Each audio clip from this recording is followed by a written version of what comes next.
Start అవ్వాలంటే. ఒకవేళ మీరు రియల్ ఎస్టేట్ వ్యాపారంలో ఒకవేళ మీరు సీరియస్గా if you're into want to settle down in real ఎస్టేట్లో ఉండాలి అని అనుకుంటే రియల్ ఎస్టేట్ ఎక్కడ ఎండ్ అయిపోతుందండి?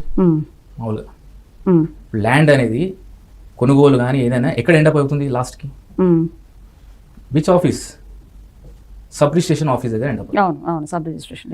సో మీరు రియల్ ఎస్టేట్ ఫీల్డ్లో సెట్ అవ్వాలన్నా, మీరు రియల్ ఎస్టేట్ ఫీల్డ్లో రాణించాలన్నా, మీరు రియల్ ఎస్టేట్ ఫీల్డ్లో ఒక ఇన్కమ్ చూడాలన్నా, రేపు మీ నెక్స్ట్ జనరేషన్ అయినా మిమ్మల్ని ఫాలో అవ్వాలన్నా, తరతరాలుగా మీరు వెళ్ళాలన్నా, రిజిస్ట్రేషన్ ఆఫీస్ దగ్గర ఏదో ఒక చిన్న పెద్ద ఆఫీస్, మేము రియల్ ఎస్టేట్ ఆఫీస్ ఓపెన్ చేసాము 20x30 క్యాబిన్ కాదండి.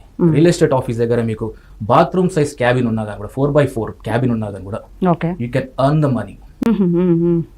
అంటే మీరు ఇంతవరకు మీరు ఈ విషయం విన్నారో లేదో నాకు తెలియదు కానీ because people are suffering with their life style in real estate.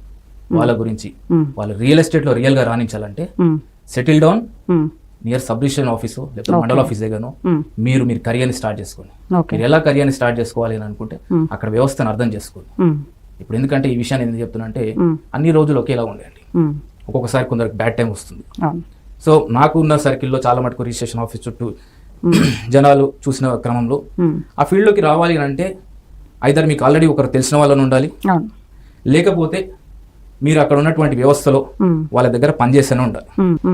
So deal your career near real estate office. ఎందుకంటే 2008లో ఇదే కెరియర్లో అంటే మామూలుగా ఒకసారి నా పర్సనల్ ఎక్స్పీరియన్స్ అని చెప్తున్నా. ఒక వ్యక్తికి ఇలాగే తన బ్యాడ్ టైం తెలిసిన వాళ్ళు ఉన్నారు కదా అనేసి ఆఫీస్ లో ఏమన్నా ఇది ఉందా అనేసి అడిగితే ఆ వ్యక్తి ఏమన్నారంటే మాకిక్కడ బాగాలేదు, సో ఇప్పుడు కొత్తగా మీరేం చేస్తారు అన్నట్టుగా అతను ఏదో ఉద్దేశపూర్వకం కాదు, అతను టైం బాగాలేక అడిగాడు అతను. సో బాగాలేదంటే సరే బాగాలేదేమో అన్నట్టు నేను కూడా సరే బాగాలేదు అనేసి ఆ అబ్బాయి చెప్పాను.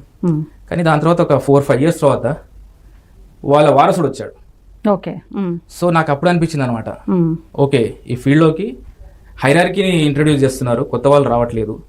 సో ఆ ఫీల్డ్లోకి కొత్త వాళ్ళు రావాలంటే దాదాపు అక్కడ ఉన్నటువంటి సబ్ రిజిస్ట్రేషన్ ఆఫీస్లో ఉన్నటువంటి అధికారి కొత్త వాళ్ళని కూడా ఎంకరేజ్ చేసే విధంగా ఒక వ్యవస్థను తీసుకురావాలి అనేసి నేను చాలా మటుకు ప్రయత్నిస్తున్నాను.